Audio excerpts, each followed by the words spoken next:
Ok. Entonces, muy buenas noches para todos los talmidín que están conectando en esta clase de los 10 mandamientos, las bases sólidas para el judaísmo. En especial enviamos un saludo para Martín en México. Estamos esperando que Agustín en España se conecte también. Y también estamos esperando que una persona más se nos conecte para poder iniciar. Y ya, de todas maneras, si no se lograron conectar, por ejemplo, ya quedarían para el canal Pensamiento Judío, donde ellos pueden especialmente conectarse e iniciar esta segunda clase con nosotros. Bueno, hoy nos encontramos nosotros en el día 15 de Tevet, Baruch Hashem. Ya estamos a 15 de Tevet y entramos a Rosh Hodesh de Shabbat, ¿verdad? Entramos el 14 de enero a Rosh Hodesh, Baruch Hashem. Estamos ya casi terminando el mes de Tevet. Ok, entonces nosotros veíamos los cuatro mandamientos, se llama el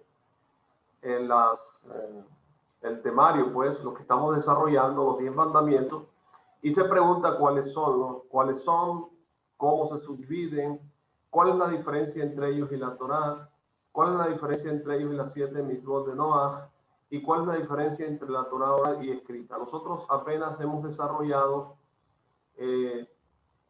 la división de los 10 mandamientos, la subdivisión, y hemos desarrollado los 4 mandamientos que son para Hashem, ¿verdad?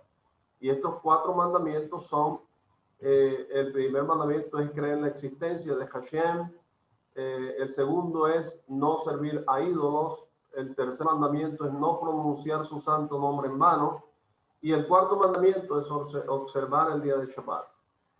Entonces, nosotros iniciamos los otros mandamientos, los 6 mandamientos restantes que son del hombre para el hombre, Baruch Hashem. Entonces, el quinto mandamiento es honrar a los padres. Entonces, cuando se dice honra a vuestro padre y a vuestra madre, es un mandamiento que obliga a uno a atender las necesidades de sus padres. No solo atender las necesidades de ellos, sino ocuparse de que ellos tengan, ¿verdad? Comida, bebida, vestimenta. Hay que ver si por ejemplo, él está gastando su propio dinero, que de pronto lo tenga para algo en eso, y uno está cerrado en esa cuestión, no sabe mucho de ellos. Estar pendiente de eso. La persona el hijo debe acompañarlos cuando sale a atender con sus requerimientos, ¿verdad? Y debe dirigirse a ellos de una manera cortés. Incluidos en esta misma están los mandamientos de honrar a un hermano mayor y al segundo, o esposa, o la esposa del padre, o a la madre. Baruch Hashem. Entonces, el mandamiento de honrar a tu padre y a tu madre es un mandamiento que es el único mandamiento que viene con una promesa implícita. Pues dice, honra a tu padre y a tu madre, ¿verdad? Y después dice, para que tus días se alarguen sobre la tierra y seas prosperado en todo lo que emprendas. Entonces, hay unas promesas intrínsecas en este mandamiento.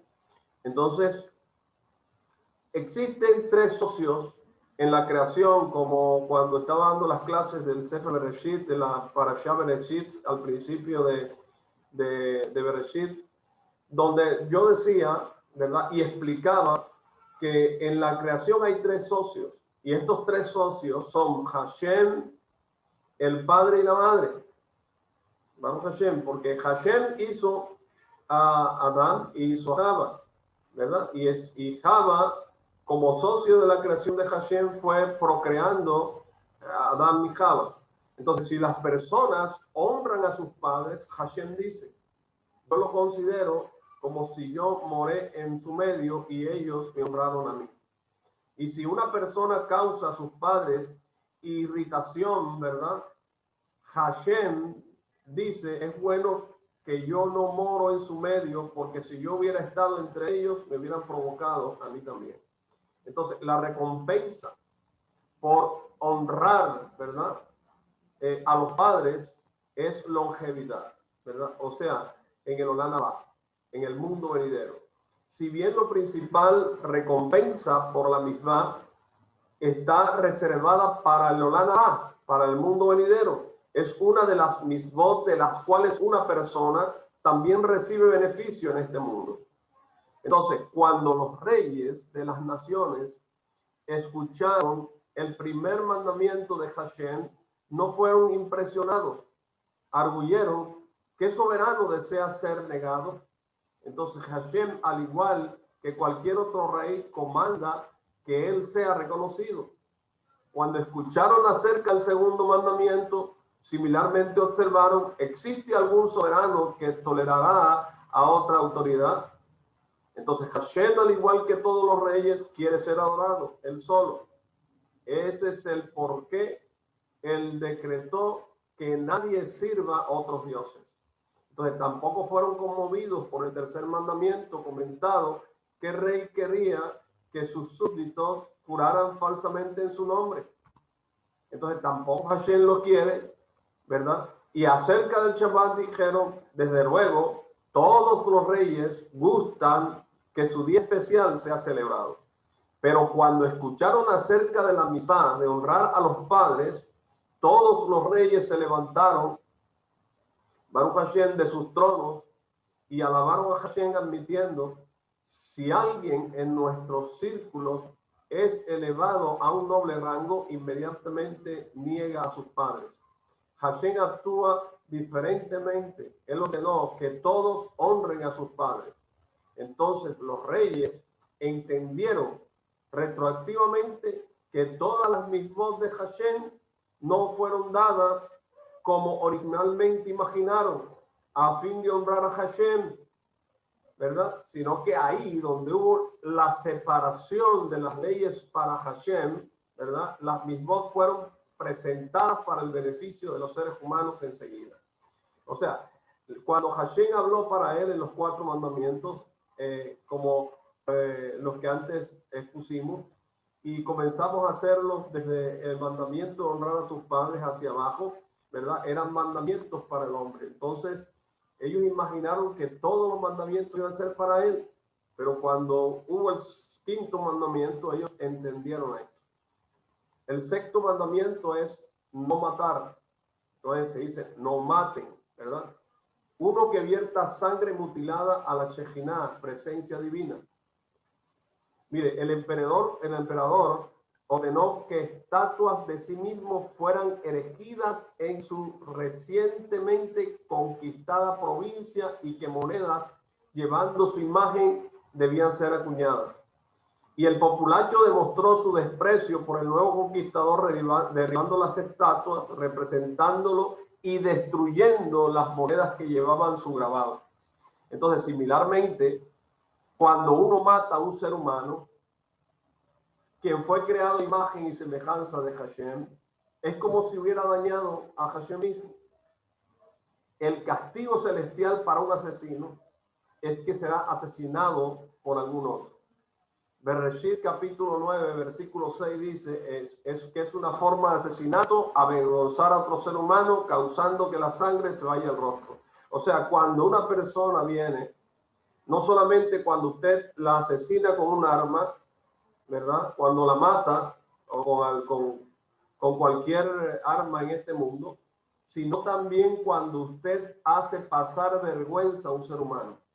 Cuando usted le hace pasar vergüenza a un ser humano, trae sangre al rostro de la persona, se pone el rostro rojo porque la sangre llega y dice que en ese momento usted mató al ser humano, que en ese momento usted lo asesinó.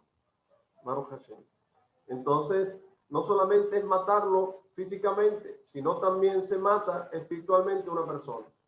El séptimo mandamiento es no cometerás adulterio o no cometer adulterio. Hashem castiga la transgresión del adulterio lo más severamente. ¿Por qué? Porque Él es paciente en el caso de cualquier pecado, excepto aquel de inmoralidad.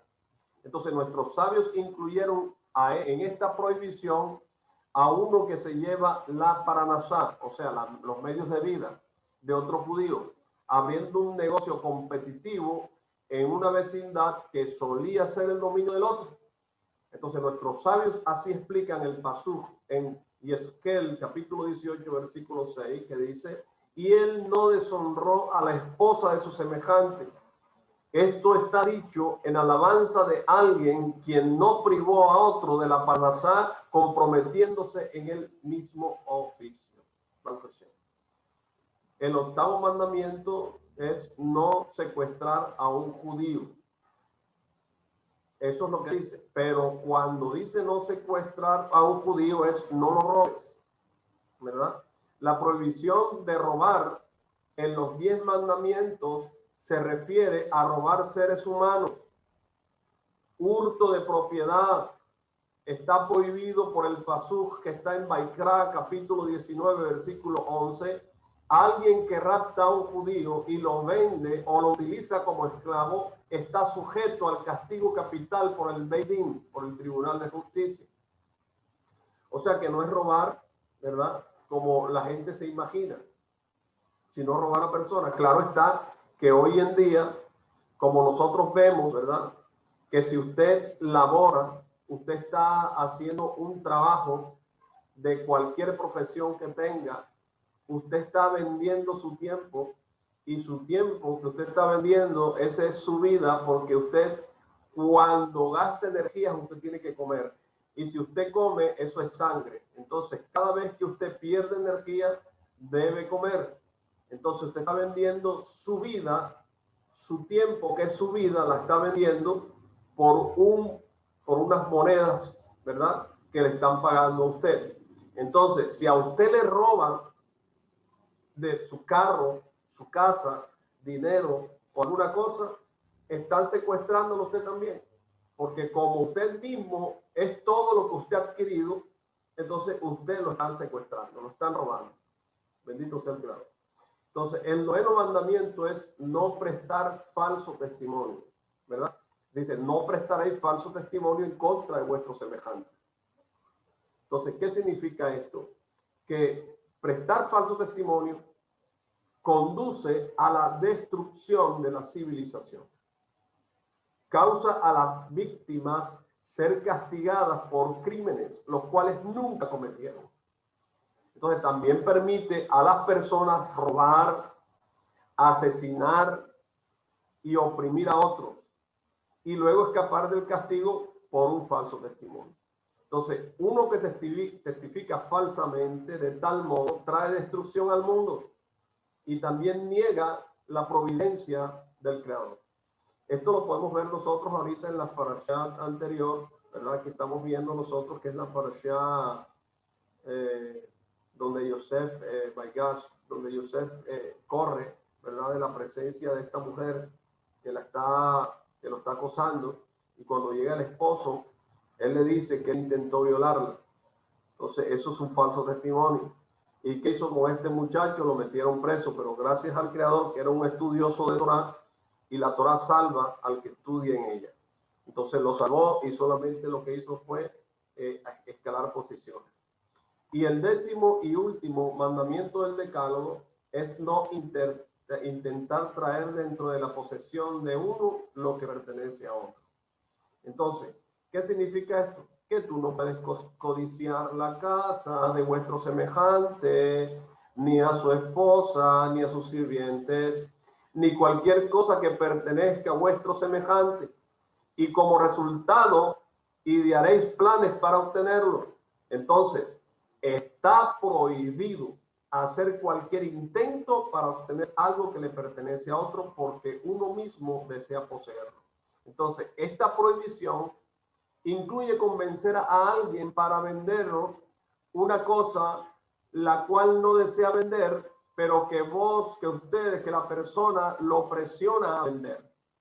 Esto está prohibido, aun si le paga un pago total. Entonces tampoco está permitido desear aún en el corazón de uno las posesiones que pertenecen a otro. Eso está en Devarim, capítulo 5, versículo 18. Entonces el mal rasgo de desear las posesiones de otras personas causa a una persona volverse un criminal, porque en su ansia de obtener el objeto de su deseo, está expuesto a tomarse todo violentamente si le es negado. Puede estar preparado incluso a asesinar al propietario del objeto que ansía.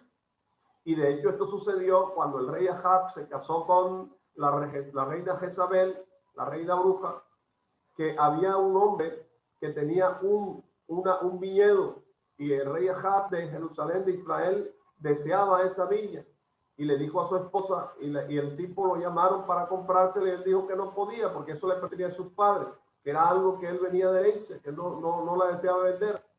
Y la mujer lo que hizo fue mandarlo a matar para quedarse con el viñedo que deseaba su esposo Ahab, y era rey de Israel.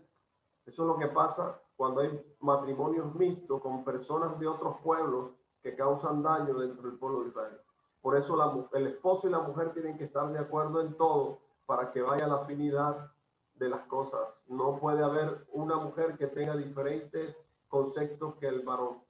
Entonces, mientras los primeros 5 mandamientos mencionan, ¿verdad?, el nombre de Hashem, él es omitido de los últimos 5. Hashem dijo que mi nombre no sea asociado con asesinos, adúlteros, ladrones, falsos testigos y personas codiciosas. Por eso no se nombra Hashem en esto. Pero sí se nombra en los socios que tiene Hashem en el mundo, que son: honra a tu padre y a tu madre. ¿Por qué? Porque son 3 socios: Hashem, el padre y la madre. Baruch Hashem.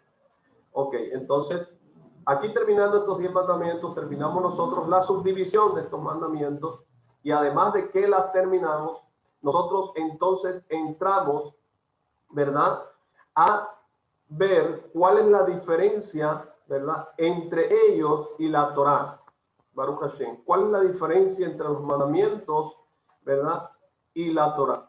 O sea, ¿cuál es la Torá oral y cuál es la Torá escrita? Baruch Hashem. ¿Cuál es la diferencia? ¿Verdad? Entonces, se dice que los mandamientos de Hashem, ¿verdad?, que es sabido que existe una conocida división de la Torá escrita y la Torá oral. Y ante que nada debemos nosotros erradicar lo que es la incorrecta pero difundida definición de que la Torá oral es la explicación o elucidación, comentario o ampliación de la Torá escrita. Baruch Hashem. Entonces, esto quiere decir que lo que se haya escrito en la Torá escrita, es decir, en la Torá propiamente dicha, que son los 5 libros, no es explicado en la Torá oral. Según esta ilustración en la que la Torá oral nos enseña, esclarece cuál es el verdadero significado de la Torá escrita. Entonces, se podría alegar que si tendríamos las herramientas intelectuales o estaríamos capacitados, nosotros podríamos deducir por nosotros mismos lo que está escrito en la Torá escrita. Y solo al carecer de este entendimiento es que viene la Torá oral a explicarnos el verdadero significado de tal o cual versículo, ¿verdad? Entonces, por eso fue que hubo en Har Sinaí, cuando hubo la parte de recibir Moshe Rabenu, la Torá en Har Sinaí, hubo un reconocimiento de los Hidushim, que son los secretos de la Torá, la explicación de ellos, porque tal como fueron dados en un principio a Adán Harrison, al transmitirlo siempre, ¿verdad?, hubo un problema. porque Noah no lo transmitió bien. Entonces fue necesario darlos en Har Sinai escritos, pero a la vez también era necesario dar la decodificación de cada cosa para la explicación de su funcionamiento en el mundo. Entonces, si bien esta línea parecería bastante lógica, si ahondamos en las fuentes, vemos que los sabios entendieron de otra forma el tema. Entonces, vamos a ver un ejemplo en el Tratado de Berajot. Dijo Rabí Levir Bar, hijo de Jamá, en nombre de Resh Lakish. ¿Qué significa lo escrito? Entonces el Eterno dijo a Moshe, sube a mí al monte y espera allí. Y te daré las tablas de piedra, la Torá y el mandamiento escrito para enseñarle. Eso está en Shemot, capítulo 24, versículo 12. Entonces, cuando Moshe subió al monte, el Todopoderoso le informa que le será entregado un paquete de regalos, tal como está escrito. Y te daré las tablas de piedra, la Torá, y el mandamiento que he escrito para enseñarles. Entonces, Resh Lakish continúa su explicación. Tablas de piedra son los 10 mandamientos. Esto es bastante lógico, ya que de hecho los 10 mandamientos estaban tallados en las tablas de piedra. Entonces continuamos con la explicación. La Torá, esto es Mikra, ¿verdad? Es decir, la Torá escrita, el Pentateuco, como llaman, o los 5 libros, ¿verdad? Génesis, Éxodo, Número, Levítico y Deuteronomio, ¿verdad? Génesis, Éxodo, Número, Levítico y Deuteronomio. Son los cinco libros. Entonces, el mandamiento, esto es la Mishnah, parte central del Talmud, dice que he escrito, esto es los profetas, o sea, Neviín y escritos Ketubín. Entonces dice, para enseñarles, esto es el Talmud.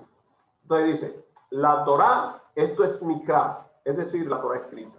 El mandamiento, esto es la Mishnah, parte central del Talmud. Que he escrito, estos son los profetas Neviín y escritos Ketubín. Y cuando dice para enseñarles, esto es el Talmud. Entonces, la Torá, el mandamiento que he escrito para enseñarles.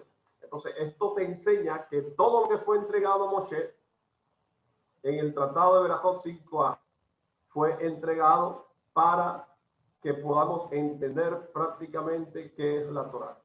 Entonces, si nos podemos analizar un poco, hay varios cabos sueltos. Por ejemplo, ¿cómo es posible que Moshe recibió la Mishnah? Si nosotros abrimos el libro de la Mishnah, vemos que dice, Rabí Eliezer dijo que Rabí Akiva discute. Entonces, ¿cómo es que Moshe recibió esto si aún no habían nacido ni Rabí Eliezer ni Rabí Akiva?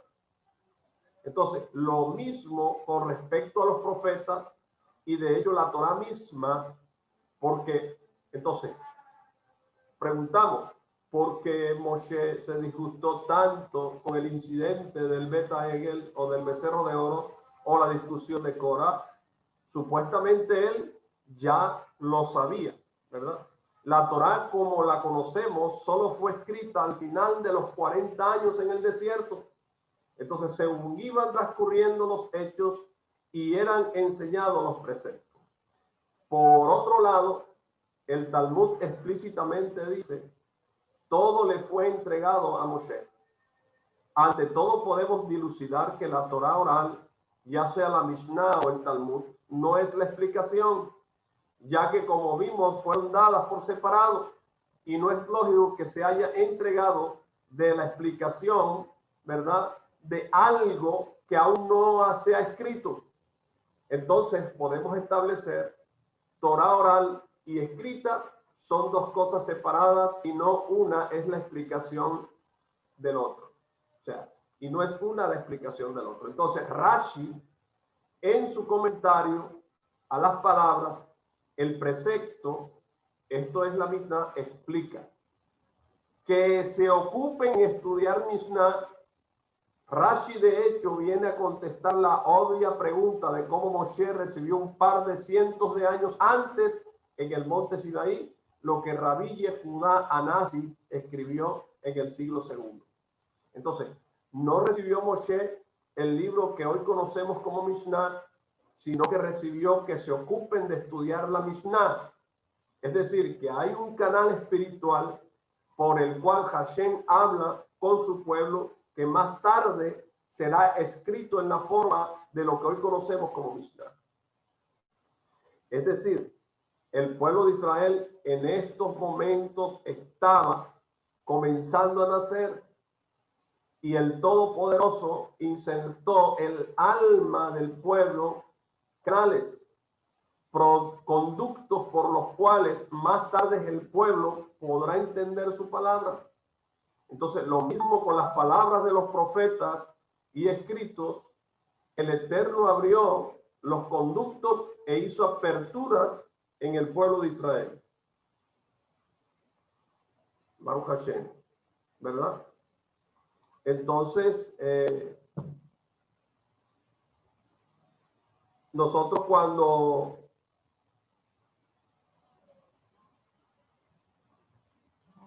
se habla, ¿verdad?, de que el Todopoderoso insertó en el alma del pueblo canales, o sea, conductos por los cuales más tarde el pueblo podría entender su palabra.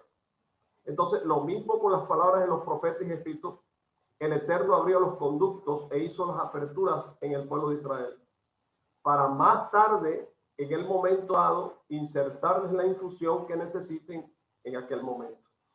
Entonces, habiendo dicho esto, la Torá oral no es explicación de nada, sino otro conducto por el cual el Eterno se comunica, de la misma validez que la Torá escrita.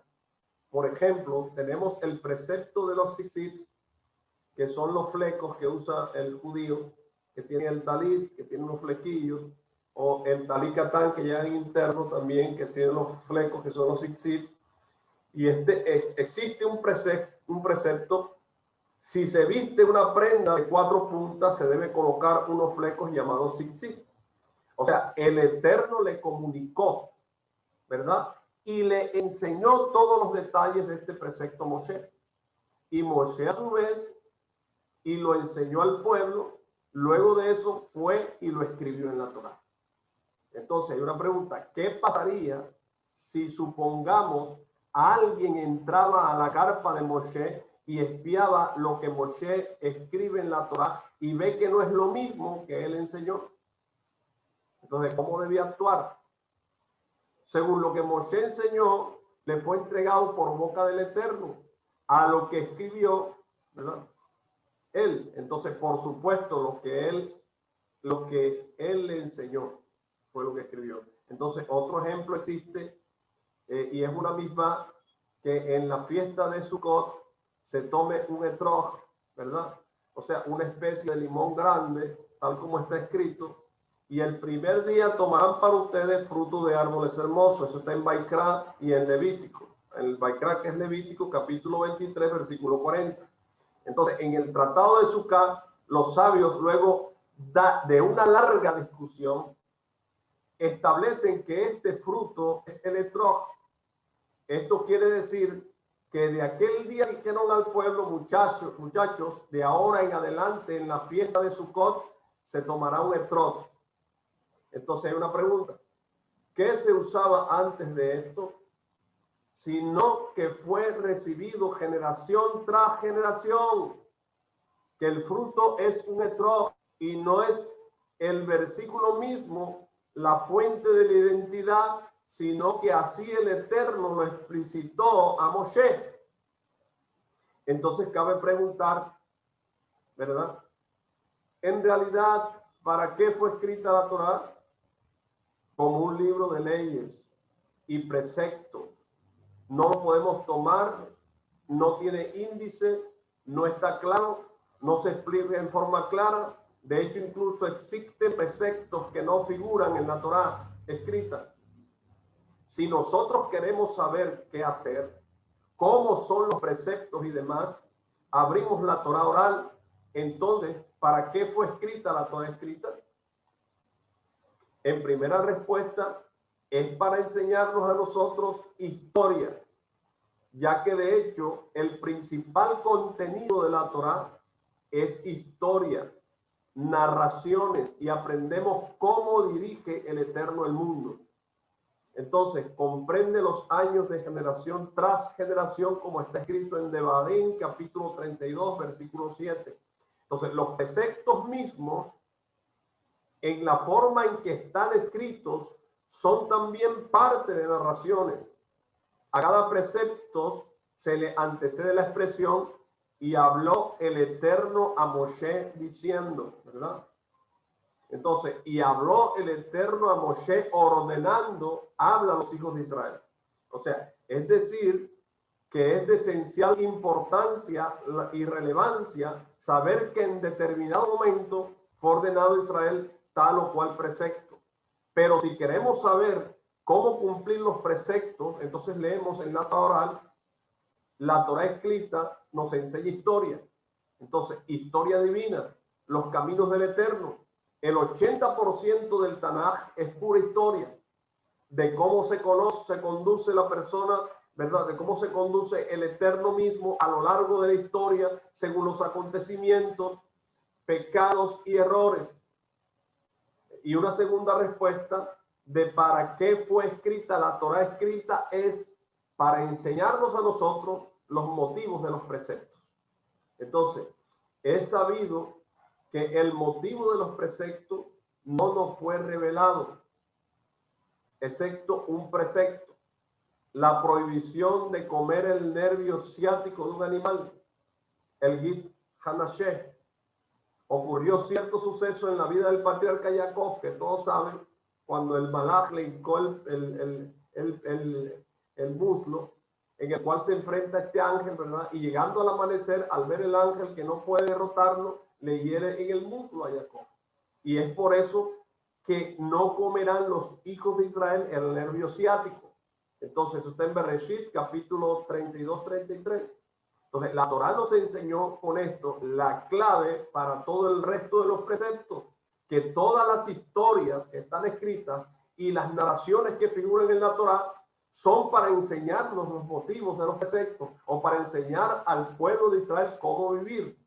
Entonces, vemos para mayor ilustración otro ejemplo. Existe una prohibición: si un hombre tuviere dos mujeres, una amada y otra odiada, y las dos le dan hijos, la amada y la odiada, y el hijo primogénito es de la odiada, entonces ocurrirá que el día que hace que sus hijos hereden, lo que él posee no puede darle el derecho de primogenitura al hijo de la mujer amada antes que al hijo de la mujer odiada, como dice Devarim, capítulo 21, versículos 15 al 17. O sea que el que hereda es el de la mujer que no amó.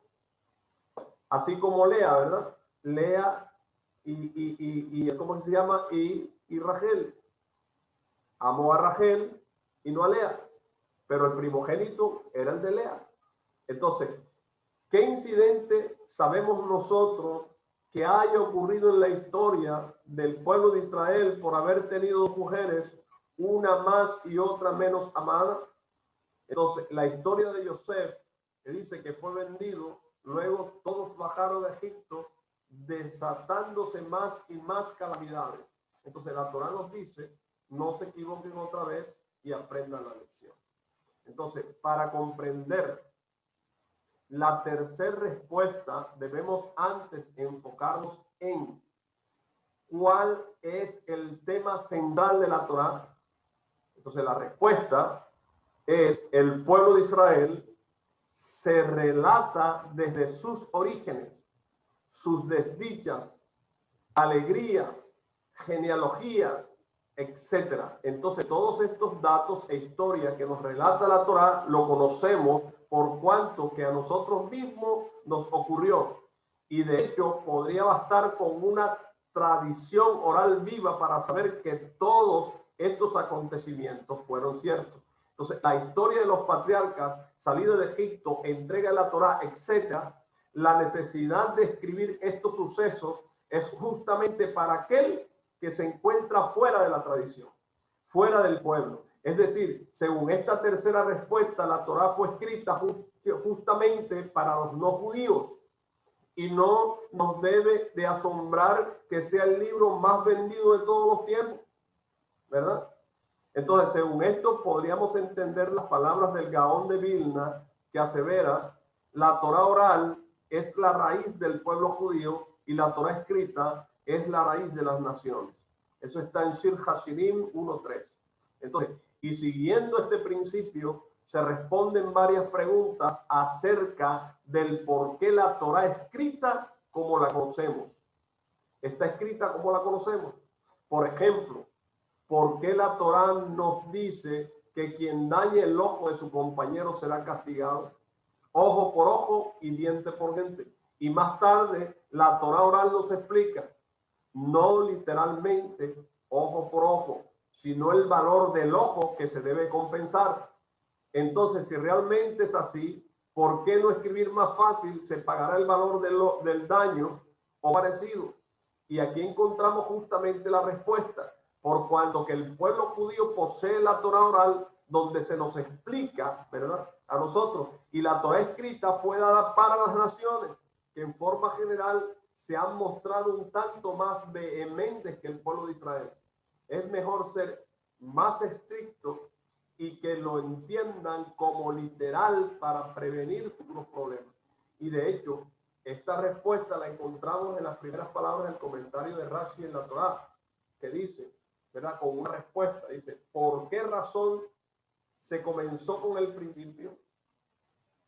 Entonces, por si dejasen las naciones del mundo, ¿verdad? Por si dijesen ellos, las naciones del mundo dijesen, esto quiere decir que este libro, la Torá, se ha escrito para contestar la futura pregunta de las naciones. Entonces, ¿esto habilita a cualquier persona a abrir y comenzar a estudiar por sí solo? Pues sí, obviamente hay ciertas restricciones, ¿verdad? Estudiar de una traducción judía erudita y no de falsificaciones, ¿verdad? Entonces, estar bajo la tutela o dirección de gente conocedora de la Torá para cualquier pregunta que surja y marcar la dirección. Y C, de A, B y C, saber aceptar y acatar las limitaciones que se deben cumplir. Entonces, hasta aquí tenemos tres motivos del por qué se ha escrito la Torá escrita, ¿verdad? Entonces, uno, para enseñarnos la conducta de Hashem con el ser humano, o sea, la historia divina. Dos, para conocer los motivos de los preceptos. Y tres, para las naciones, Baruch Hashem. O sea, no necesariamente se desplaza uno al otro. Puede ser justamente que se anexan y complementan un motivo con el otro. En la continuación del artículo, nosotros que ahorita estamos estudiando, vamos a desarrollar otro motivo y según lo anteriormente afirmado, cabe preguntar, ¿por qué encontramos una infinidad de veces en las palabras de los sabios donde ellos buscan la fuente de sus palabras en la Torá escrita? Entonces, en todo lugar, ellos basan sus palabras en algún versículo de la Torá. Porque si es como hemos explicado que la Torá oral y la Torá escrita son dos cosas desvinculadas y cumplen cada uno una función diferente, la respuesta es que por cuanto que las dos Torot, o sea, Torot en plural, o sea, Torá oral y escrita, provienen de la misma fuente, del mismo autor, inevitablemente existe una conexión entre ambas en forma de remesh, ¿verdad? O alusión. Entonces, insinuación, pero no en la sencillez del pesha del versículo, o sea, el sentido literal. Y concreto es diferente a la explicación de los sabios, que los sabios mismos, ellos en sus discusiones le dan. Pero en el Talmud se nos enseña la forma en que sí está insinuado las palabras de los sabios. Entonces, justamente lo explicó Rabbi Naftali Zvi Yehuda Berlin y el Nesit de Bolosim en el prólogo de su explicación a la Torá, ¿verdad? Es en ese sefer que se llama Ha'emek Hadabar, ¿verdad? Y él lo explicó ahí. Y también cabría explicar aquí la diferencia entre los preceptos de Oraita y de Rabanán. Cuando se habla de Oraita, se está hablando de Torá. Y cuando se habla de Rabanán, se está hablando de los preceptos que ordenaron los sabios. Entonces, se suele traducir como preceptos de la Torá y preceptos que ordenaron los sabios. Pero según lo anteriormente explicado, no cabe dicha definición, ya que no aprendemos nosotros los preceptos de la Torá escrita, sino de lo que Moshe enseñó al pueblo, que el Eterno le ordenó o enseñó, sin diferenciar cómo figure escrito en la Torá.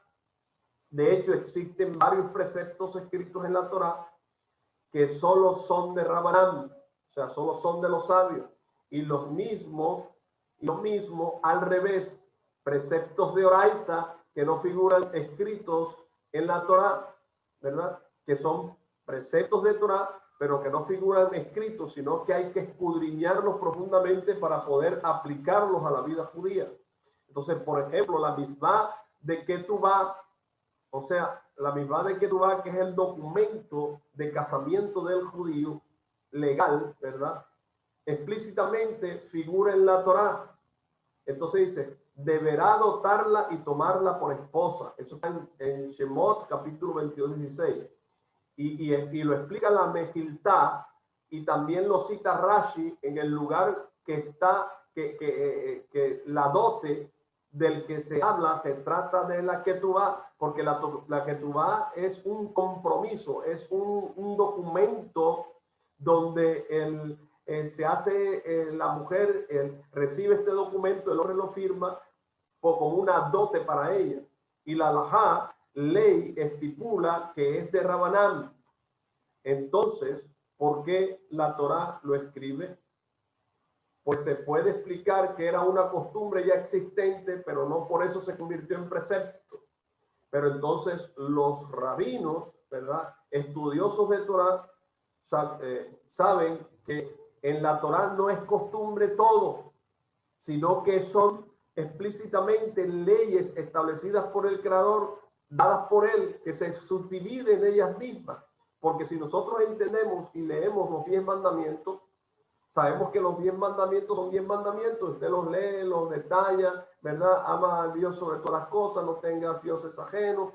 Son cosas tan sencillas, pero resulta que esos 10 mandamientos son totalmente donde se desprenden todos los 613 mandamientos.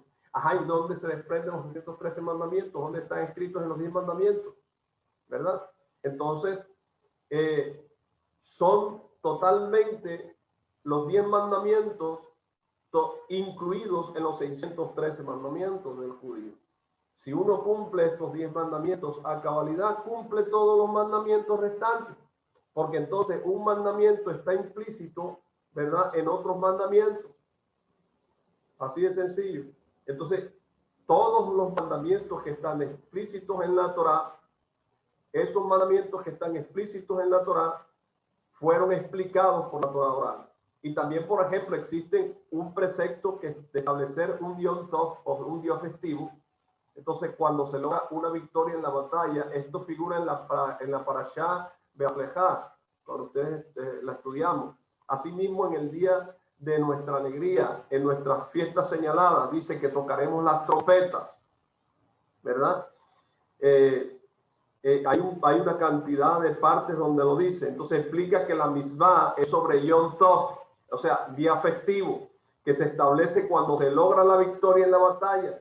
Y es de hecho que toda la Megilá Ta'anit está basada sobre este pilar. Y la Torá ordena, y se tocarán las trompetas. Hay un precepto de Oraita, o sea, de Torá, de tocar las trompetas en el día festivo, que es de Rabanán. Y también existen preceptos de Oraita que la Torá no los escribió, que se refieren a las alajot de Shechitá, ¿verdad? Las leyes del degollado ritual, de la carne kasher, ¿verdad? Y la Torá dice, ¿cómo te ordené? Así lo dice la Torá. Pero sin embargo no figuran escritas, sino que le fueron explicadas a Moshe por boca del Eterno. y luego Moshe las pasó al pueblo. O también, por ejemplo, la prohibición de tener relaciones con la hija, Maimónides lo cuenta dentro del número de las 613 mitzvot. Eso está en el Sefer HaMitzvot, prohibiciones 336, y no aparece escrita en la Torá. Entonces, la regla es oraita. Fue lo que se le expresó directamente de boca del Eterno a Moshe, aunque no figure en la Torá, y de Rabanán, lo que no le fue dicho explícitamente a Moshe por el Eterno. Baruch Hashem. Entonces, hemos explicado ahora mismo lo que es la diferencia entre Torah oral y Torah escrita. Baruch Hashem. Entonces, vamos ahora, si tenemos tiempo, Baruch Hashem, yo creo que no tenemos tiempo porque es una hora de grabación. Entonces, estaríamos, creo que mañana, ya culminando el primer punto con la diferencia entre los mandamientos y las 7 mitzvot de Noah, ¿verdad? Entonces, eso es un poco larguito también, dura como una hora, y lo analizaríamos con detalle mañana, a la misma hora, mi querido Martín. Perfecto. Entonces, agradezco mucho, ¿verdad?, a todos ustedes por la intención de estudiar. Espero que hayas entendido un poco esto de Torah oral y Torah escrita, y vuelve a escucharlo para que vuelvas y darle. Si tienes alguna pregunta, escríbeme. Y lo mismo le digo a todos los que están donde llegue este video, donde llegue esta enseñanza, que en Pensamiento Judío, en el canal en YouTube, Pensamiento Judío, Uri David, puede usted escribirme cualquier pregunta que usted necesite escuchar y yo con mucho gusto le responderé. El teléfono mío en Colombia es 318-610-2927 para todos aquellos que quieran estudiar conmigo y se suscriben al canal, me pueden escribir y pueden estudiar y pueden preguntar. Baruch Hashem. Entonces, agradezco mucho el haberse conectado conmigo hoy y los espero, Betrach Hashem, mañana a la misma hora. Laila Tov. Laila Tov.